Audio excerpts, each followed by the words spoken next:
written production of the Recreation Centers of Sun City Incorporated and is intended for the sole purpose of informing our Recreation Center members.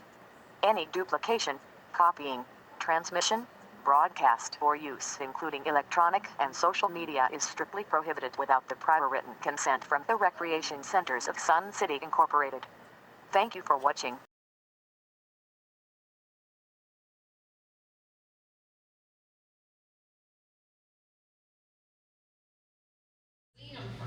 Are you guys all set over there? Okay. Well, let's call this to order. We're maybe a minute, 30 seconds tops. I have a schedule. I want to welcome everybody for coming today and thank you for showing an interest and coming to find out some more information. I'd like to start with our telephones. If you wouldn't mind, put your phone on the silent mode, you know, the usual thing.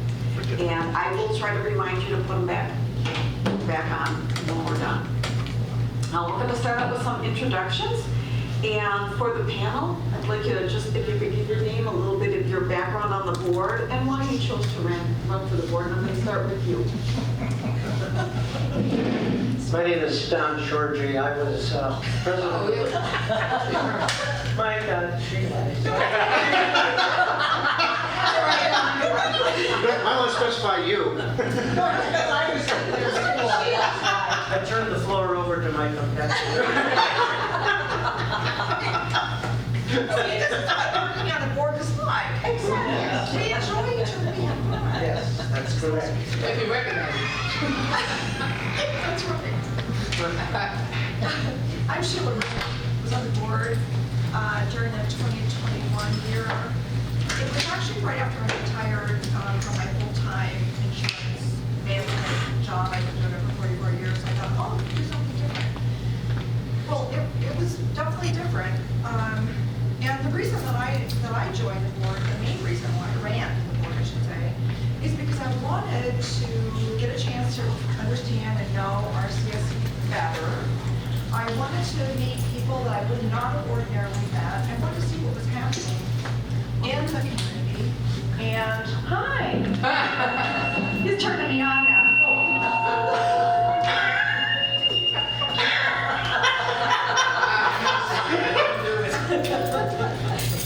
I really turned. I can talk loud enough anyway. Anyway, it was a challenging year, and it was definitely a challenge, even gathering signatures and campaigning because it was during COVID restrictions. So I spent really all my time at the golf course at 5:30 in the morning, every one of them, gathering signatures. And honestly, I'm a golfer, so I'm okay with that. But the golfers never minded you coming and getting them before they got on the course. Try to do it before they go out. When they come back, they're too tired and hot. Yeah. But if you get there about 5:30, you should be fine. And I enjoyed that because it got me familiar with people. I didn't have any problem gathering the signatures. You know, 99.9% of the people in this community are giving, loving, friendly, and they really want to do the right thing, and they're always really happy when people are running for the board because they want a solid board that works together and comes up. You're not going to agree on everything. In fact, you agree on you don't agree on a lot of things, but you have to come up with some type of way of managing through all of the rigmarole and all the regulations and all the things that you have to do all the time. So you've got to put every single bit of yourself into it to get anything out of it. So, would you like to go next? We're waiting for this mic. You're right. Here you go. My name is Don Shorgy. I was on the board 2006. I was president in 2007 and 2008. Back then, the board was a little bit different. This was before Jan Eck. We did not have a general manager. The duties of the board president were very, very rigid. You won't experience anything like that. But you should be prepared and put in more time than many people have in the past. There are board members way in the past where they were more anxious to get out on the golf course than to have another meeting or do some of the things that need to be done. So be prepared to head up committees. So you will have committee responsibilities as well as board responsibilities. I think that this current board bringing back the open meeting where the members can just come up and speak on any subject, I think is an excellent idea. But you as a board member are going to have to deal with that. They may bring up something that's unpleasant, and then you're going to have to get back with your fellow board members and work it out together. You may not always agree, but that's the way all boards operate.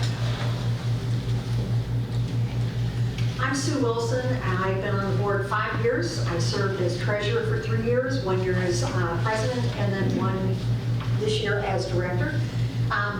I came from Illinois, and I was in education, taught for 19 years, and was principal for 15 years. Got tired of winter, and so we moved out here where we didn't have that white stuff that falls from the sky. And decided to get into it. I am a member of a couple of clubs, and that kind of spurred me on to getting on the board, and for the most part, it's been enjoyable. Thank you.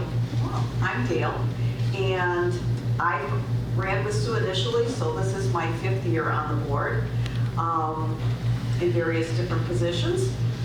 My background is I have a bachelor's degree in physical therapy. I also have undergraduate accounting and finance, and then I went on to get my MBA. And I mostly worked in healthcare administration, but then after I got my MBA, I went into business for myself, and I had 3 businesses that I was running simultaneously, so I'm used to doing a lot. The reason I decided to run for the board is I was on the ad hoc committee for Grand Avenue. And of course, you know, being a business owner, you know, when you want to start a business or you want to make a decision, you know, you want to make sure that that's a good, sound fiscal decision based on facts and not just feelings. So, and I found my impression at the time was that there were decisions being made that weren't very founded in facts, I guess, data. So that has been my push always. I think there's been a change in the board since I first came on the board. So when I kind of hammered the data, makes decisions, and we finally are doing more of that. So that's really exciting for me. Why don't you go ahead? Oh, thank you. My name is Stella Vaness, and my background is I was a critical care registered nurse. I specialized and became certified in healthcare quality, and then became certified in case management. I worked in the hospitals and worked for third-party administrators, and ended up opening my own business and did nationwide healthcare quality throughout the country, which was really interesting. I did a lot of traveling. I worked with a lot of boards, both profit and nonprofit boards, in hospitals as well as corporations who wanted evaluations on their workers' compensation, that kind of stuff. So I spent a lot of time traveling and a lot of time consulting and working with numerous boards of all kinds, and having to be very diplomatic and telling them they couldn't do the things that they necessarily wanted to do. I also, when we moved, my husband and I moved to Arizona in 1982, so I've been here for a little bit, just a minute anyway. And we moved to Sun City in 2011. And shortly after that, I think it was about 2012, I became the medical triage person for all the Sunglow and Sundial events, as well as several clubs. So I got really involved with the people of Sun City. And that's the reason why I ran for the board, is because I love the people of Sun City. I met tons and tons of people and liked everybody I met. They were all wonderful, they were all friendly, they were all helpful, and I wanted to continue to foster that by being a member of the board of directors. Thank you. Hi, I'm Denny Nichols, one of the older members of the board. I don't know, Don and I'll have to maybe see what we figure out how old each other is. I was a member of the board in 2006, 7, 8, and 9. I've got a background in business. I worked for a large corporation and then retired in 1990, started my own business and found out that when you work for a large corporation, you get sheltered from a lot of things that you don't necessarily have people to deal with when you're running a small business. But anyway, it's primarily a business background. I've also been active with like the planning board, not here in Arizona, but in Nebraska, and generally have been on a number of boards. And so I did that, and the reason why I ran to be a member of the board was I wanted to do something good for the community. That was my share. Thank you. Thank you. Now I'd like to know a little bit about the candidates and your interest, your name, your background, current activities or interests, and why you're interested in becoming a candidate. And why don't we start with you? Yeah, my name's John Fast.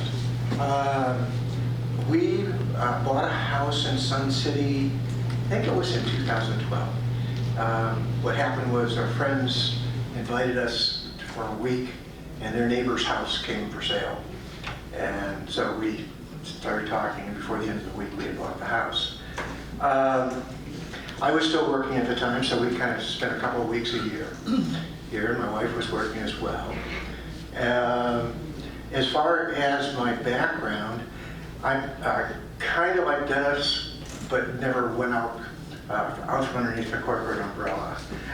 So I've always worked for Fortune 100 companies, many that you will know. My educational background is I have a bachelor's in business administration with accounting with honors, an MBA coursework, 98% complete, and then I got married, class rank of 2, then a Juris Doctorate, but missed honors there. I was married. So, why do I want to run for the board? Well, you know, I just would like to feel like like we have a collegial environment between all members. The members, the board members, and management as kind of all as a we. And as I've gone out and talked to people, it seems like there's a bit of a schism in the we. And so I thought, well, maybe I can help. And it's worth going through the process. If I get to the point where I say, well, no, I don't think I can help, then I'll probably drop out and go play tennis. That's me. Thanks. Thank you. I don't know how close you have to be. Is this okay? I think so. Okay, great. Excuse me. I'm Jean Totten. Let's see, I'm so used to saying number 148-753. Oh, I forgot. So let's go backwards. Born and raised in Rochester, New York, and lived there until about 1980, I think it was. At the time, my husband's brother came to visit at Christmas time and asked in his immediate family, there were 3 boys and 1 girl, who would like to join him in a business operation out in Arco, Idaho, growing seed potatoes. And my husband raised his hand and I looked at him and said, what? So fast forward to 3 years in Arco, Idaho. The first year I worked in the spuds, the second year I stayed home, and the third year I was a waitress, so yeah. So much for potatoes. Yeah, so much, and they're good to eat, yes. I discovered how important our farmers are to us. The farmers, the backers were not the most scrupulous backers in the world, and so we went belly up. There wasn't anything we could do about it. And our daughters were in college, and we didn't know quite what to do, so we said, let's go home. But anybody who knows that expression, you can't go back home, we discovered it wasn't quite as homey as it was. We felt, because we had been away from family and friends, we felt, what's the word I want, dwarfed by it, all their requests and everything. And we knew that the sun did shine somewhere, because it doesn't do that much in Rochester. So we decided to strike out for parts unknown, and we chose Albuquerque, New Mexico. So that's twice now that we had the guts to start over. This last time that was age 40, we had 2 dogs and 4 vehicles, and now we came to Albuquerque. We both went back to school and got degrees, and I worked for the Albuquerque Convention and Visitors Bureau, which was a nonprofit based mostly off of lodgers tax. And then I did get a job at Sandia National Laboratories, which of course is a huge conglomerate. So there was quite an adjustment for me in the beginning from a nonprofit to the corporation. At the nonprofit, we were always told as secretaries, don't use the color printer unless you would absolutely have to. And at Sandia, we all had our own color printer. Okay, so let's see, I'm at Albuquerque. We both retired, and we bought an RV, and we sold our property, our one house, and we took off and lived in the RV for almost 5 years. And during that time, toward the latter part, my husband needed to have back surgery. And we found a doctor, gosh, isn't that awful? I can't remember the name of the small town. It's down off of I-10, one of the ones on the west, off of Litchfield Road. Anyway, he had his surgery, and we recovered. We were over at this forgetting things, the RV park over on El Mirage. And one day we decided to drive around. It was just before we were headed back to Albuquerque.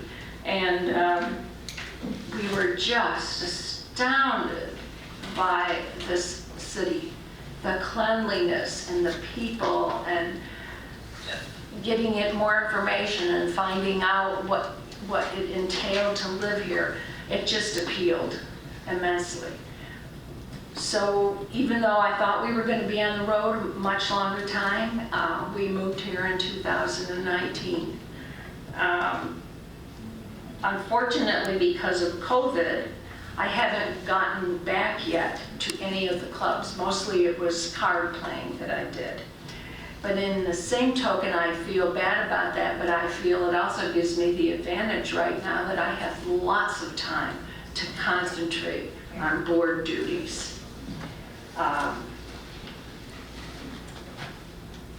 Like you, Sue, we got away from the snow. We knew enough to do that. Anyway, this is the city of volunteers. And that's why I want to run. I want to be a volunteer. And I guess being a board member would be one of the greatest ways to volunteer. I don't know everything probably that I need to know, but I can read and I can ask questions, and I'm certainly not ashamed to. I guess, did I get everything there? And then some. Okay, yeah, thank you very much. You gotta talk longer. I'm making notes to myself so I don't forget. I was born and raised in South Dakota and moved to Oregon in 1965 and then moved from Oregon to Arizona in 2016 because I came to Sun City my first time in 2012 and fell in love. I was back here at least every year until I moved down here. And my brother lives here, so I got very fortunate to have family here. And right now, when I walk in here, I'll sweat and steamy. That's what I moved down here for. I'm an Oregonian, well, South Dakota and Oregon, but I had webs between my toes when I got down here. And so in Oregon, I'm going to tell you guys a secret that I don't think very many people around here know, is that for many years I lived counterculturally. That is to say, I was kind of a hippie. Okay. And my husband and I lived in a little tiny cabin in the woods, and we built a log house together. And that was in another life. And we have 2 kids, and they're both in Oregon and Washington, but just me down here. My grandkids are down here. My grandchildren who grew up in Washington are both down in Arizona because they loved here too. Okay, in Oregon, I worked for nonprofits most of my working life, and I also was on 2 nonprofit boards. I was on a nonprofit board that rescued a nonprofit from being 86 by the IRS. So I was in the middle of that too when that nonprofit got in big trouble for not filing their 990s. So that's part of my interest in the group, except I'm not a numbers person, not at all. So don't be asking me anything about budget because I haven't balanced my checkbook in 100 years, so I haven't. Okay, I graduated from U of O, University of Oregon in 1989 as a older than average college graduate and as a almost grandma. I was almost a grandma by the time I graduated. And my degree is in planning, urban planning, that is public policy and management. And I went to work in public policy mainly because planning was what I wanted to do, but I was older than an average graduate, and planning in Oregon is a huge lots of openings for kids, and I was not a kid anymore.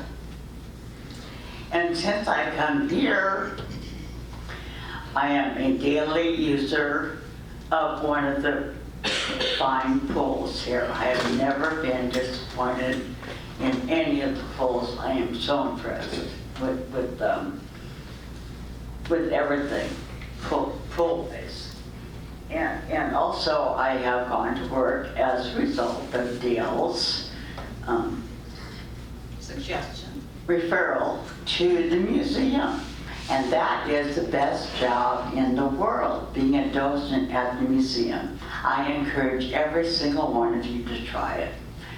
Just go to the training. It's fun. Just learn the history that's here is incredible. And I've been working there for about 6 months now, and I learn something new every time I go to work.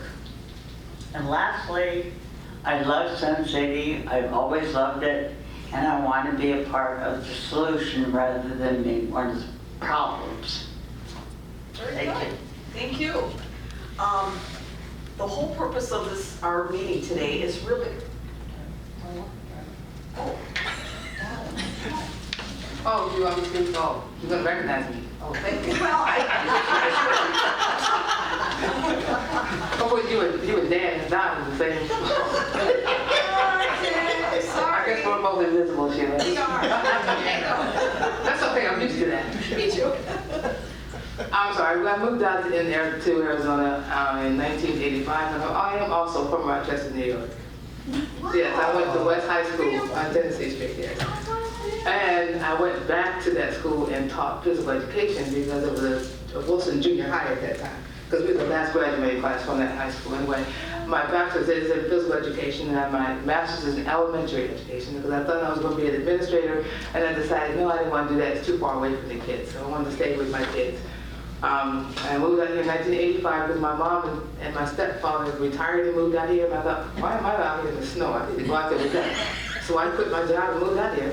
And when I first got here, I started working with in a facility for special needs adults.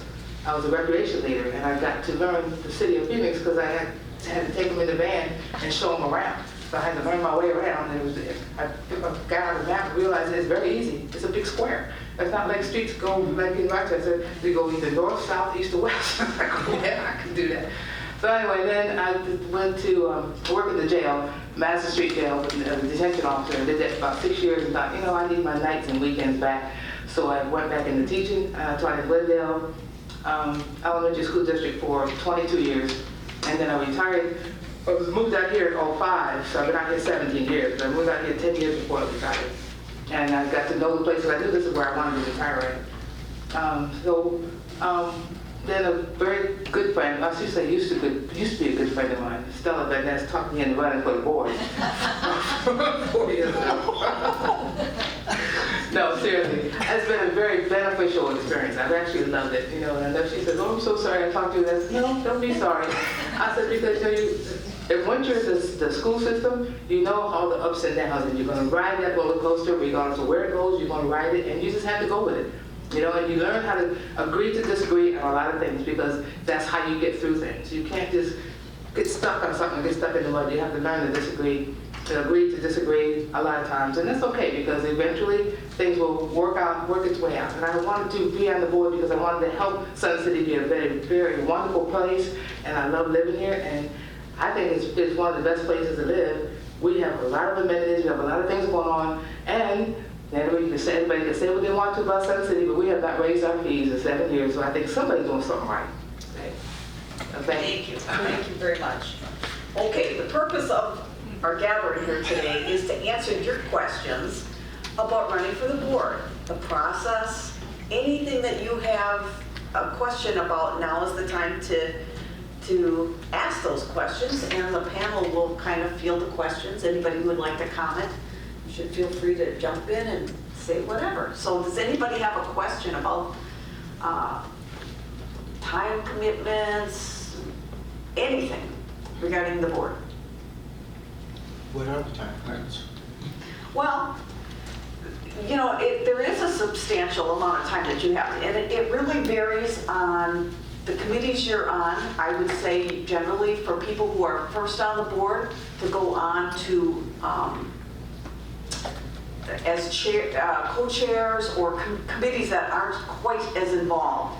But it depends. If you have an expertise or if you've been on a working committee, sometimes you get sucked into being the chair and co-chair of committees. I'm looking at poor Alan, who's really got a full plate this year. So it depends on what you're doing. For me, my first year, maybe 20 hours a week. And I'd say since then, it's an easy 30 for the last couple of years. Minimum 30. Why don't we start down here, and you could just say what your experience has been. Well, I think as treasurer it was a little bit different because, I sign checks every other Wednesday, basically. And there's an enormous number of checks. So it was usually a 2-hour project, signing and re-signing checks. And then, at times I'd be called over to the board office to sign a check that was just, random that I had to do. So there's a lot of that, along with just, your committee work. I mean, I chaired the insurance committee, the finance committee, and I also started the technology committee from scratch. We were really fortunate to get so many fabulous people on that committee. That, I think, probably it's more time consuming than you would think. because you do have to make sure minutes get done, you do have to make sure everything's in line, you make sure people have the information they need about the, meeting. So it's sort of, I think the committee work is probably more involved than it sounds like it is. It depends on the committee actually, but I also will tell you that the committee work to me was the most rewarding of anything that I did. Because you really felt like you were making a difference and you were really driving what you could to make the change and then bring it back to the board for approval, acceptance, whatever. There's a lot of back and forth as far as if you're on a committee, you can't make a lot of decisions. You have to make a motion to bring it to the board, and then you present it to the board as a board member to see if the board will agree or not agree. And the thing that I think people get confused about a lot, and I was actually, I would have thought differently before I got on the board, was, the board doesn't meet except for board meetings, and so you don't really have a lot of opportunities to talk about your issues or to learn or to figure things out before you get to the meeting. So that's why I think as a new board member, it's a little bit harder, because as a new board member, you're like, oh, I wasn't supposed to make a motion on that, oops, you learn as you go along, and you do make mistakes, but that's okay, because you have people on the board that actually do know what you're supposed to do and what you're not to do. And you can learn and listen. I said this more than once, not everybody listened to me, but I said my first, in fact, nobody did, but my first year, I said, I'm just gonna listen, because I don't know enough to make a big change or make a big difference if I don't understand how it is today. And until you're immersed in it, you don't understand the workings of the management team and what they do. And the only employee the board has is Bill Cook, the general manager. We don't have any other employees, so everything goes back through Bill. And Marcia is the best when it comes to helping the board members figure things out. She's a really good resource. But it's just, there's way more to it than you really realize. If you really care and you're dedicated. I never took a vacation, I never took a time off, I never did any of that because I felt like I needed to understand it better. And no, did I always make the right decision? No, but it felt right at the time. And you can look back and say, oh, I should have done that, or should have. You can't know until you've gone through it. And I think for people that have been on the board for a long time, I think they really do have a wealth of, well, it's because this and this is why. Marcia has a wealth. This is why it happens this way. Reading through the bylaws, even when the bylaw changes, you have to understand how that works. And you have to be very careful about how you do it, what your approach is. You have to be fair to everybody here. There's 35,000 people who live here. And not everybody will agree, but you have to make sure that at least universally, you're doing the best job you can for the community. So Sheila. Yes. I really went on way too long, sorry. Yes. Numbers person. What how many hours on average a week did you spend while you were on the board? It depended on the week, obviously, average committees. I would say probably maybe 10, 12. Okay, very good. All right, thank you. Times were a little bit different when I was on the board. In 2006, we did not have a general manager. So I would meet on Monday with our financial director, on Tuesday with our facilities manager, on Wednesday the golf director, and on the Thursdays the personnel director. And then on Friday I met with all four of them to make sure that they're talking to each other. And then we'd take Saturday, Sunday off and come back and do the whole thing again the following week. Those days are gone. But I'm thinking in terms of 2007, we did hire Jan Eck.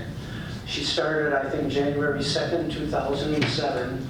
It took a lot of pressure off the board at that point in time, but she had to learn the ropes.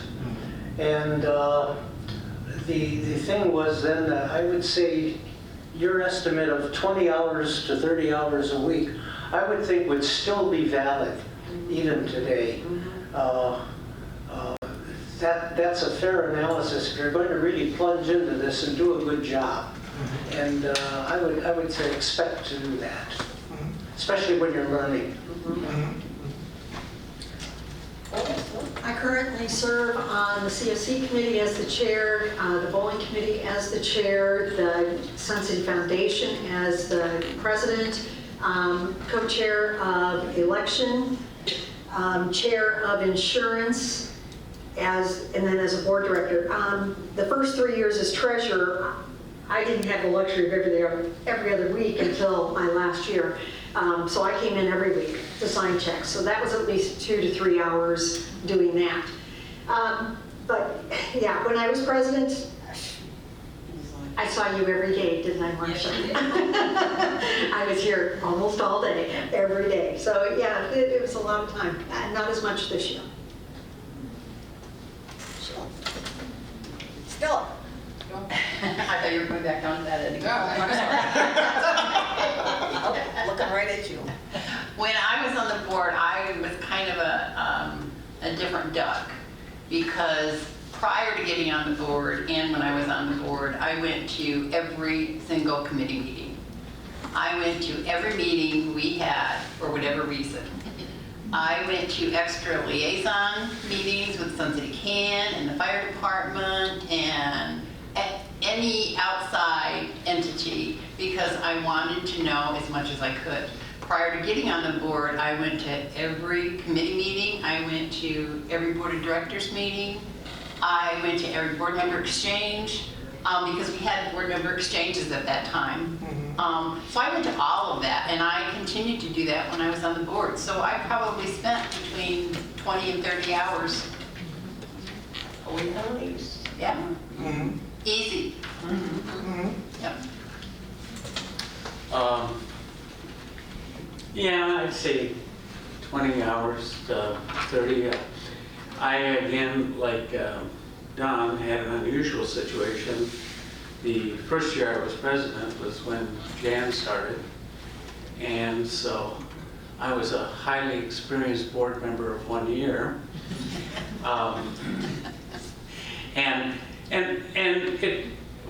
We had a lot of interaction. In fact, I never saw Marcia, but then that was before she was even hired. So, but I think in this day and age, I think you need to be, depending upon the job you have on the board. I like to refer to it as being a ruthless delegator.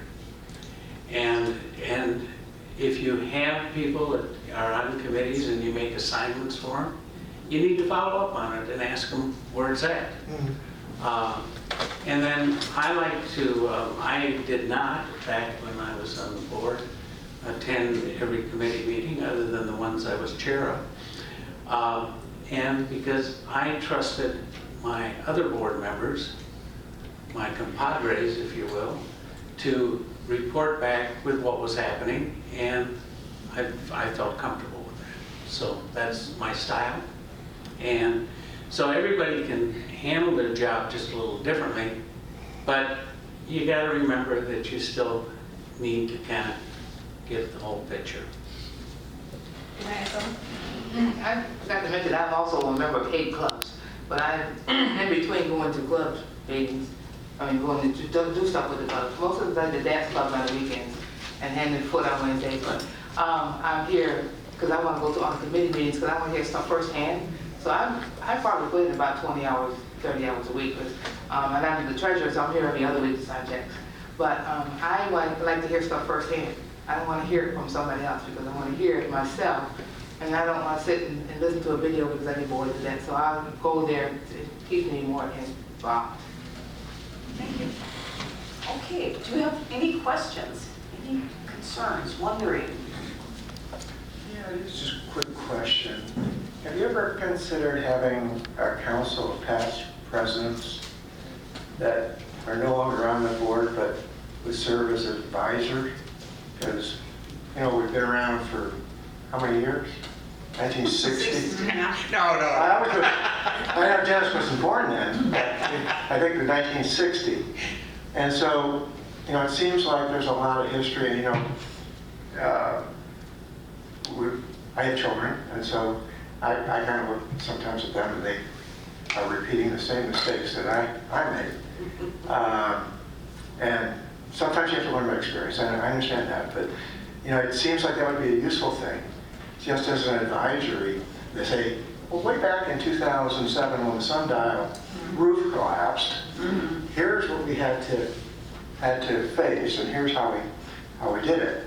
That doesn't, it could be as informal as a coffee. And, it's unofficial. So anyway, that's just a thought, because, we're sitting here with Don, who was past president, in an era when we didn't have a general manager, and Penny, in an era when we did have a one-year general manager, Sue and Dale, when that general manager was towards the end of her term. So, it's always, I guess I look at U.S. politics, we always throw the baby out with the bathwater and never ask other, the past. What have we done? What have we tried? Why didn't it work? So on and so forth. Anyway, so that was just a thought. I guess the other question I have is, what do you find the most difficult part of your job or your job at the time?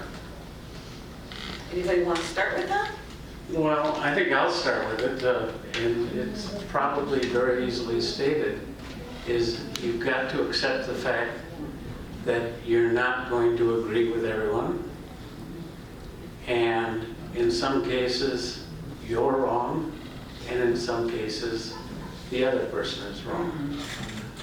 It's something that we have to do, and I don't think society does enough of it today. It's either my way or the highway, and unfortunately that doesn't work in a board environment. I think what Denny is saying is true, in that you have to know that you have to negotiate. You have to negotiate what you want. You have to be able to explain what you want and defend yourself. But on the flip side of that, you need to be able to walk away. And the thing that I found that was fabulous with the board I worked with was we could argue like mad in a meeting about something and walk out together and have lunch and everything was fine. It was a good camaraderie. It was a good group of people who could work together and were accepting of the fact that you didn't always win, and that's okay. I'm going to change it up just a little bit. I'm going to talk about what I think was probably the biggest pitfall to avoid when you're on the board, which is kind of like that. But I think when you come on, you're super excited about doing a lot of stuff, and what you have to remember is, first of all, we only have one employee, and I think a lot of new people on the board want to jump in and start being the manager of everything. And we have processes for everything, and they skip through and go right to this person here, and they're telling them how to do their job. It's like, that's a huge pitfall. You have to remember that, we're supposed to be leading the charge, not in the trench digging. Right. So that's probably, I think, the biggest pitfall, which would be a challenge for some people. I would,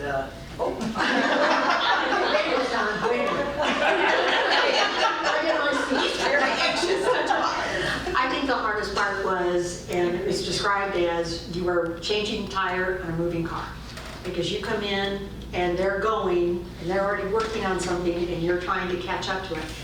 It takes a little while, and I know when Dale and I came on, we did spend a lot of time reading, learning, talking to get the history, as well as to get some direction as to what we needed to do. There's quite a learning curve. The first year is a learning curve. You have to give yourself a year, because you come out gangbusters, you're going to change everything, and you're going to be sadly disappointed. I know. You're up.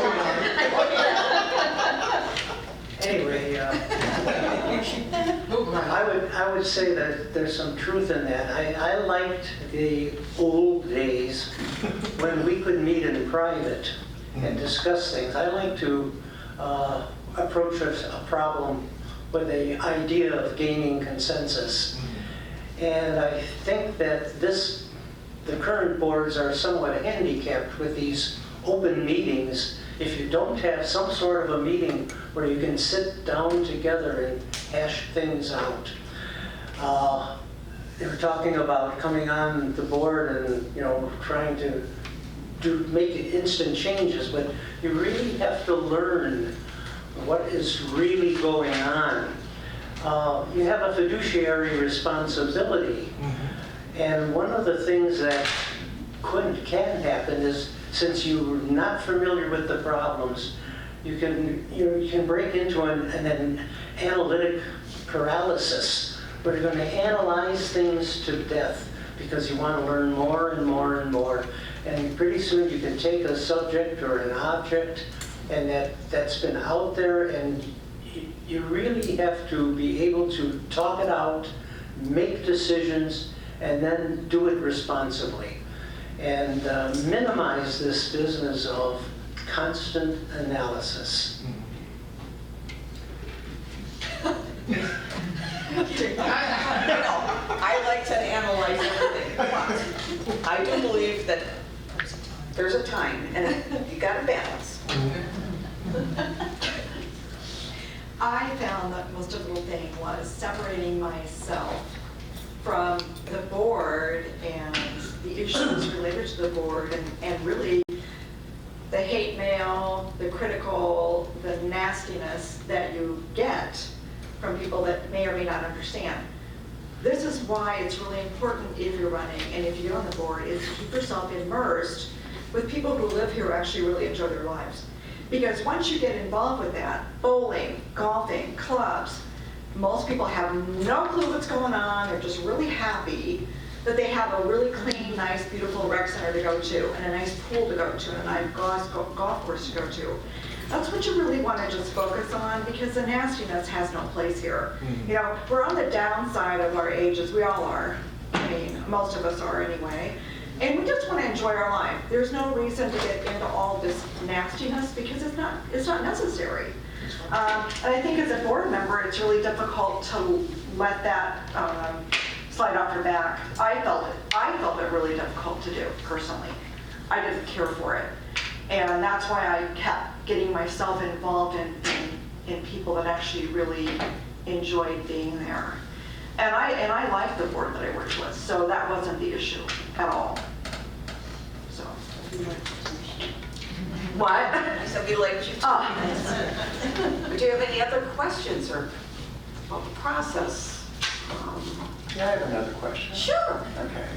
How did you find that being on the board changed your regular day-to-day life? Ooh, Jenny, big question. Oh, yes, you. Oh, you called on me first.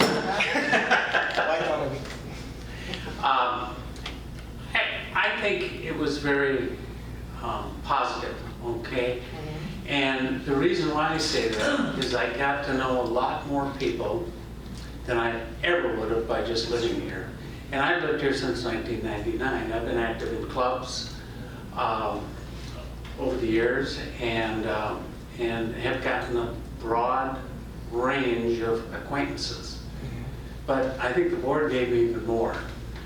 And then there was also a feeling of satisfaction when I was on the board. We did get the Fairway project started. We did not have total agreement on it by far. We got it started, we got it completed, and after I got off the board, people walked up to me on not a daily basis, but often, saying, wow, we really like this. So, I mean, there's a lot of opportunity to feel like you're part of the community and you're doing something well for it.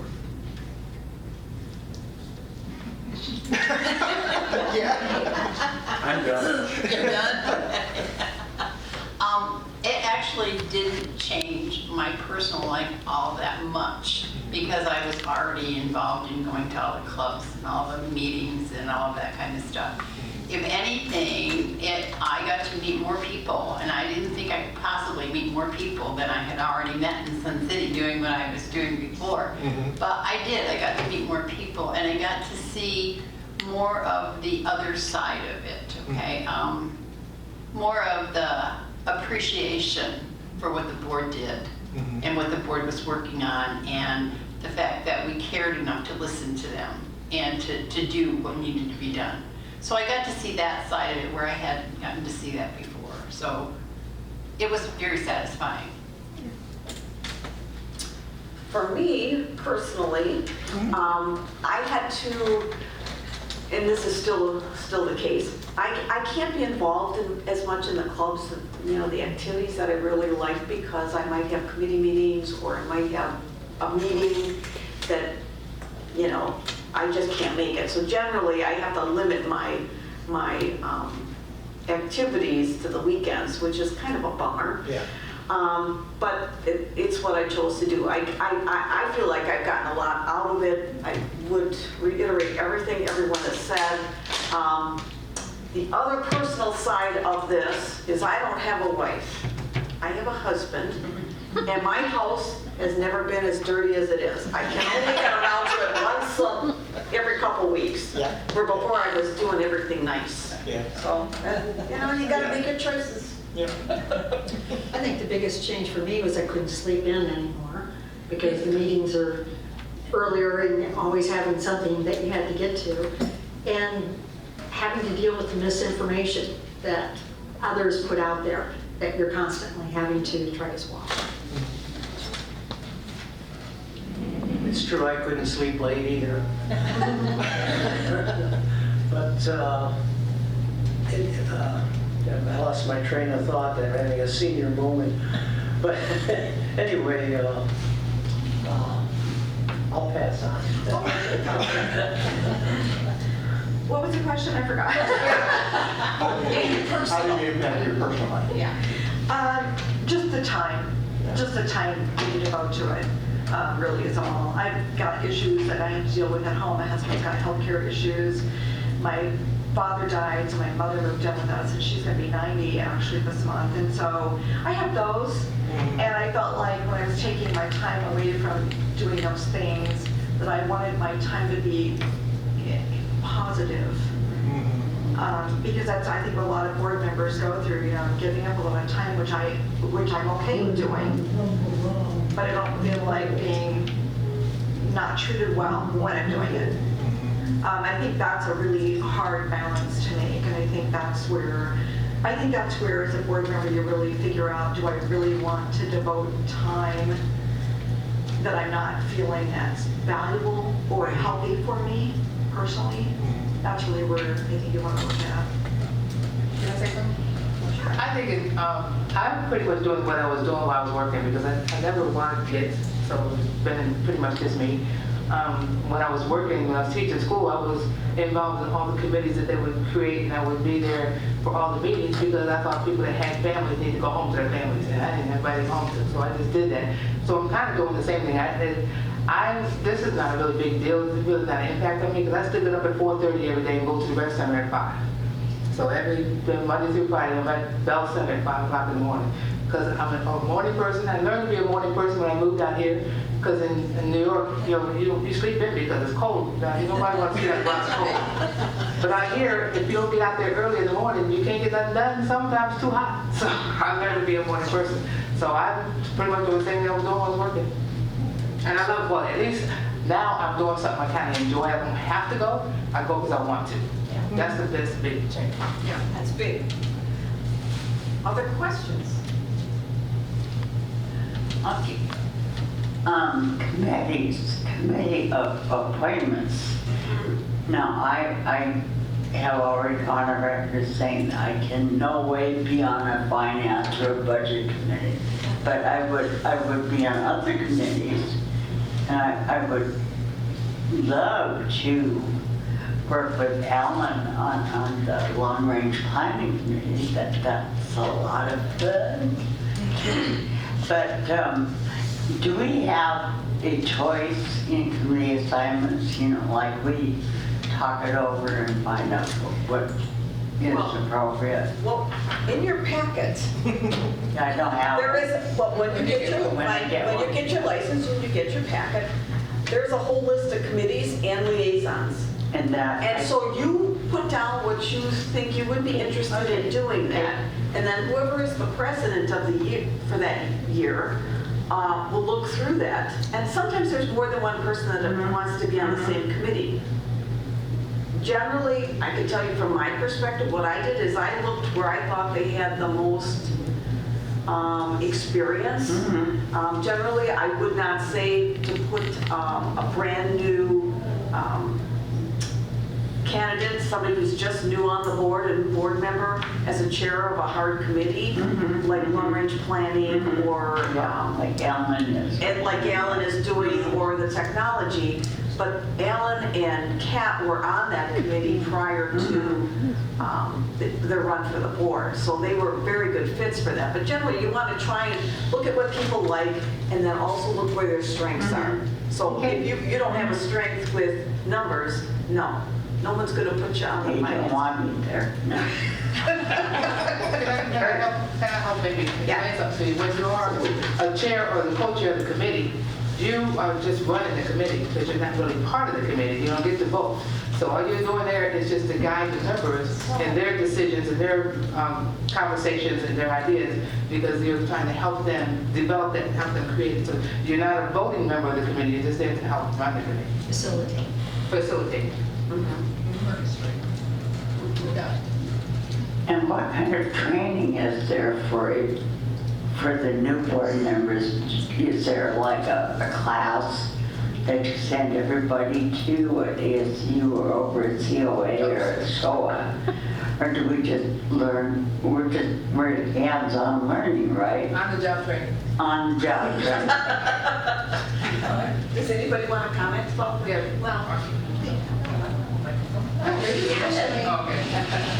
There is a board orientation. If you are elected, they have a board orientation that usually lasts almost 3 hours, and they go through everything. You need to read the articles, you need to read the bylaws, you need to read the board policies and know those. But then they have the board orientation, they'll answer any questions, they'll give you information. And the other thing is Bill and Marcia are always available. Stop in, talk to them, and they will answer those questions. So you learn that way. Is there a test at the end of the orientation? There's one today.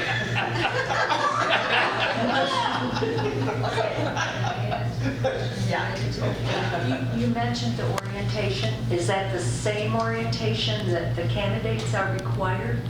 Or are No, you you're talking the another- candidate meeting. That is different. That's before you get your packets, or after you get your packets turned in, they talk to you about how you can run, different things that you can do, about the videos you're going to make, about the forums and that type of thing. The board orientation that I'm talking about would happen in January after you're sworn onto the board, and then they go through and they give you all this information, and you get your iPad as well, and they train you on that.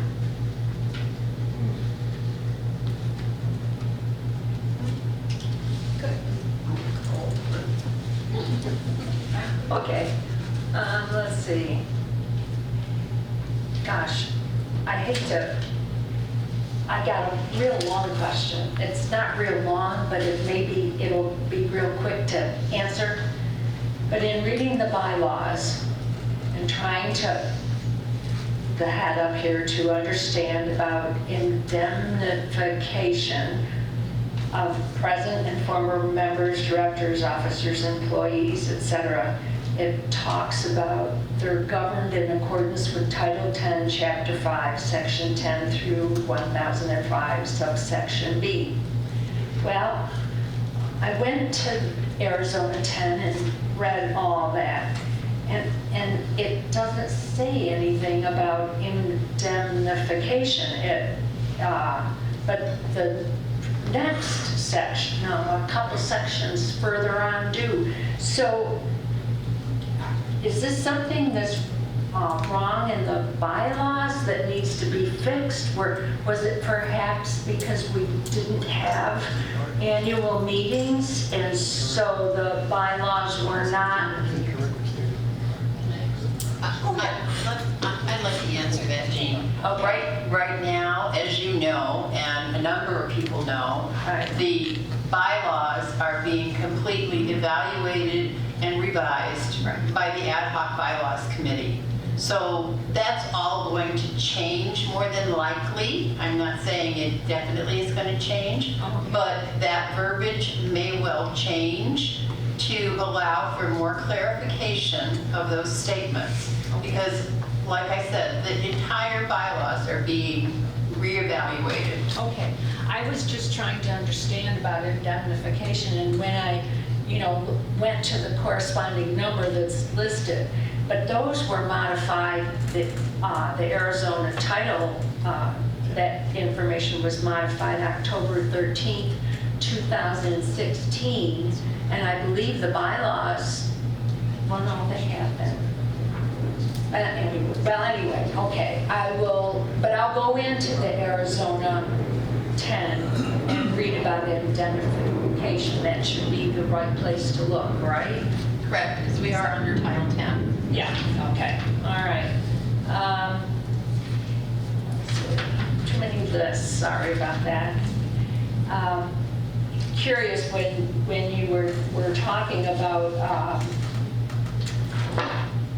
the meetings, I'm a little confused. Like I said, I was an executive secretary and I didn't sit on the side of the table you did. I sat where Marcia sits and I took care of my board and my executive board.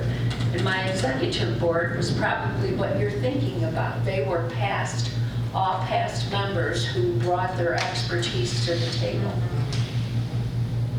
What I don't understand, and Sheila, you mentioned it a couple times, and I think you did too, Don. I don't understand when you meet to make your decisions if you don't talk or see each other in between. And I don't see you often engage in board meetings in a lot of conversation. I don't understand how you make decisions. I totally understand where you're coming from. Because it's unusual, but if you look at the bylaws and the way the meetings are, they are specific to executive meeting, a board meeting, they're a special session. There isn't any other time. There's nowhere. No, and we actually kind of, took that on early on during 2021 of trying to get a new type of, we call it workshops. Yes, I remember. And we couldn't, the board, there's 9 of us and not everybody agreed. And so we didn't ever get that passed, but I felt as a new member, it would be helpful to have workshop sessions. No decisions are being made, but you're working through like, why is this? And then what does this actually mean? Because it would be a way to learn, as a new person. Right. But I understand where you're coming from because I felt like I would have liked to have more training. But, that's when you go back as a board member and you work, ask Marcia, or you send an email to everybody on the board saying, hey, does anybody know about where this came from? And we do some of that, but we just don't, there is no other meeting that takes place. And so that's why you'll find in a board meeting or whatever, somebody will ask a question like out of nowhere. It's because they don't know the answer. Okay, So let me just clarify a little bit of this because I'm going to give you a little history. Okay. There were these work sessions, closed sessions, whatever you want to call them. Call them work sessions. And they called them work sessions. Okay, and it was just the board and the general manager. And there was an agenda, there was discussion, there was some voting, but it was just for consensus. And if whatever they talked about meant, there was a consensus, then it came onto the agenda for the board meeting, okay? After the lawsuit, we decided to go with more open meetings, even though we didn't have to. We are Title 10, we don't have to do this. But for more transparency, we decided to do this. So I was one of the people who objected to going back to the work sessions, and I will tell you why. Because it's a lot easier to make a decision in front of a small group of people than it is, then you come out and you vote and it's already a kind of a done deal. You can vote the way you want, but the members didn't get to hear the debate. And I didn't think that was correct. I think the debate is worthwhile and it should take place at the meeting. But today, we do have something called an informational session. And it's just the board members and the general manager, and if we have to bring somebody in from management, we do that. But it's an exchange of ideas and information. There is no voting, no consensus. It is really designed to take that board member or member board exchange and look at that whole list of things that happened and how are we going to solve some of these? How are we going to do it? So it's kind of our way to noodle through this so that we can be better prepared in whatever we're going to do. The next time we meet, we will have more answers, or if something is, we need more investigation. That's how we because we have resources around us. So these are relatively new then? Yes. Since we just went back. So up until this time, the first couple of years. I remember one time, Okay. Sue, you saying that you had just gotten the agenda, and I thought, how can you just get the agenda? Okay, so 5 years we've been on the board. The first couple of years we were on the board, we had the work sessions and the consensus voting and all that was done behind closed doors. Okay. Okay, and then we had what you saw last year and the year before. Just the board. Just the board meetings. Okay, good and bad with both.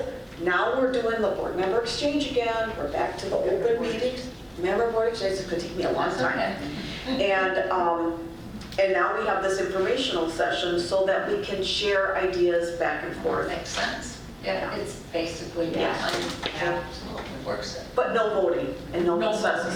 Right. Absolutely not. Would you ever think that those would be open to the members with no? Because, no, probably not. Because we're trying to, it's just an opportunity for everybody to throw their ideas out and kind of get some idea, what do you think? And this one can say this, and it's, So I think it's a time for the board members to actually have that time to ask questions back and forth amongst themselves. And if someone feels strongly enough about it, they can bring a motion then at the board meeting. Correct?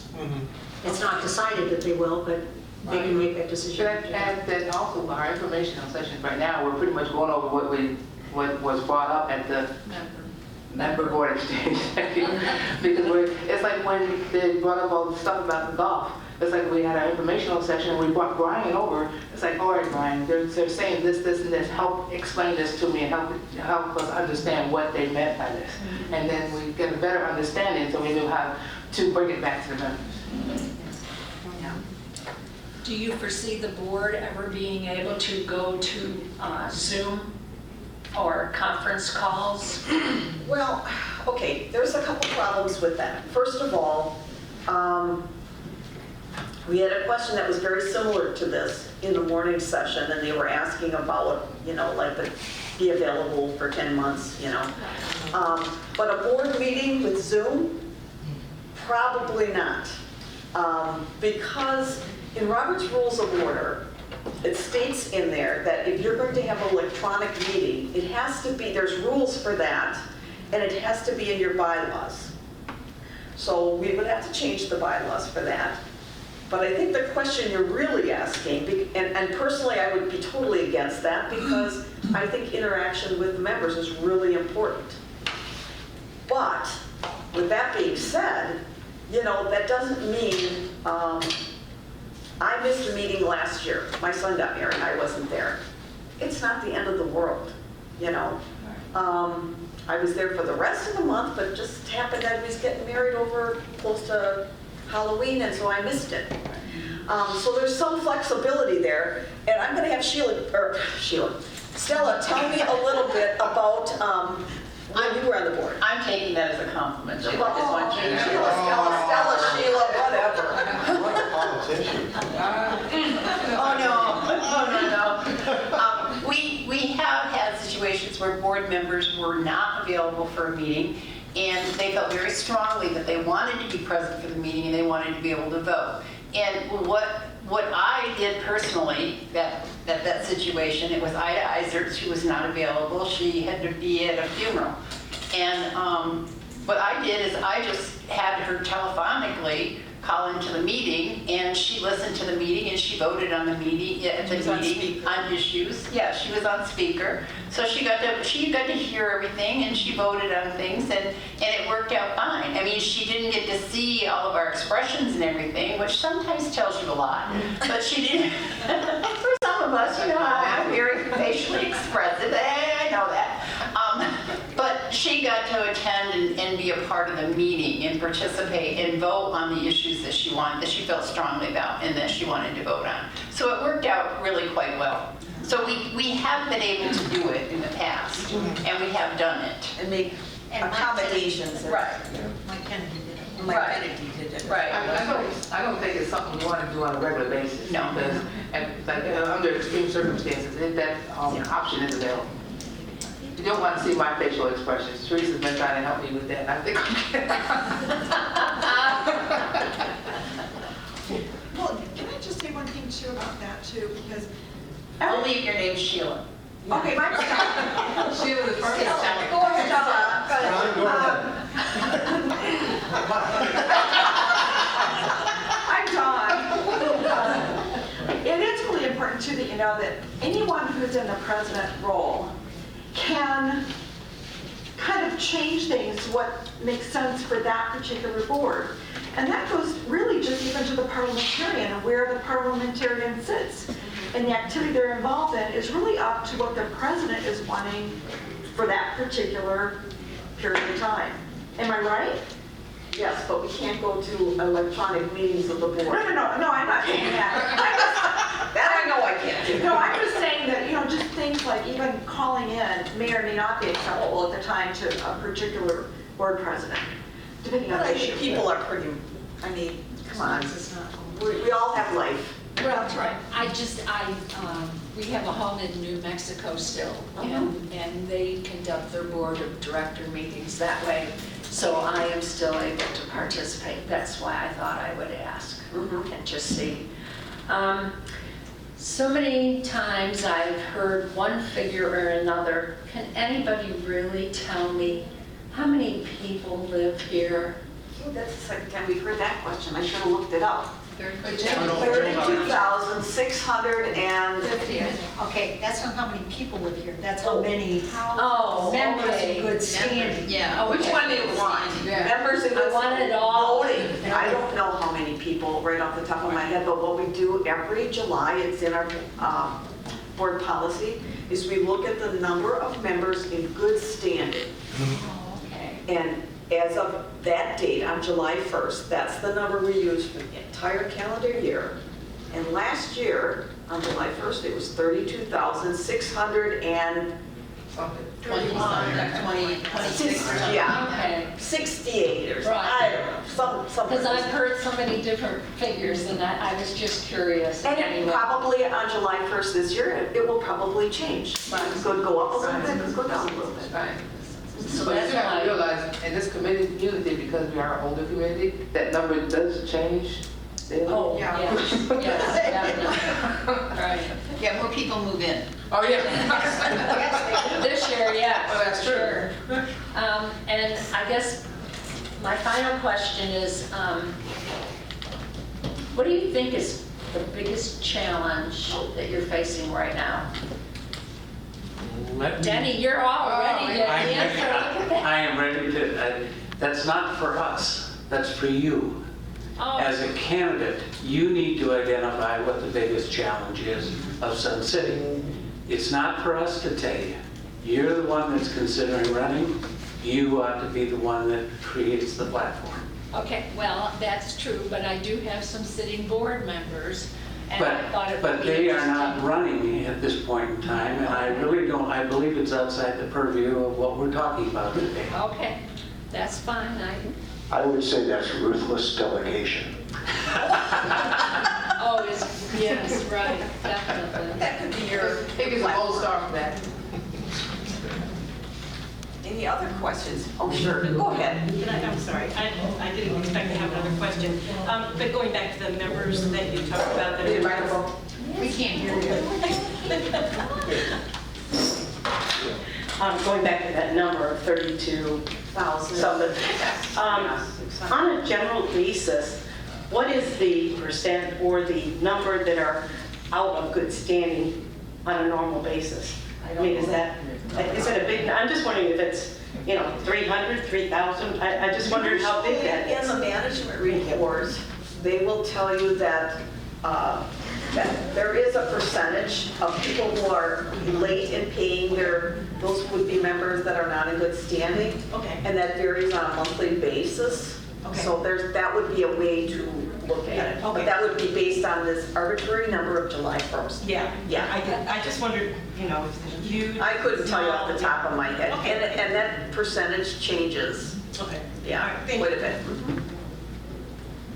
Any other questions? No? Okay. Well, very good. I'm so glad that you guys came. I want to tell you, when you do run, and I think some of you have already picked up a packet. If you haven't, there's a lot of good information in here. Of particular importance is the candidate schedule of events. So this would tell you, to try and make these meetings. I believe that one of them is mandatory. It's not mandatory if you get elected to be there on the first meeting in January, the executive session on January 4th, but I'm telling you need to be there. It's not mandatory, but you really need to be there. It's election of officers. It's election of officers, exactly, so it's very, very important. And if you take out a packet and you decide, you have to sign up to take the packets, Sue is the co-chair of the elections committee. I'm the chair. One of us is going to be getting in contact with you at least once a month throughout the summer. Find out how you're doing. If you have any further questions, I'll give you my contact information. You can email me at any time and I'll get back to you because I'm going to be leaving the state as well for a couple months. So we all go somewhere. Most of us. Well, not everybody. Sorry. Sorry. I'm going somewhere. I'm not going anywhere. So, I could be here simultaneously. yeah. That's right. That's what happened to me last. Something to think about if you want to be the treasurer. So if there is nothing else, I hope this was helpful and answered some of your questions, and always available for more questions. You just reach out to me, okay? All right. Thank you very much. Thank you.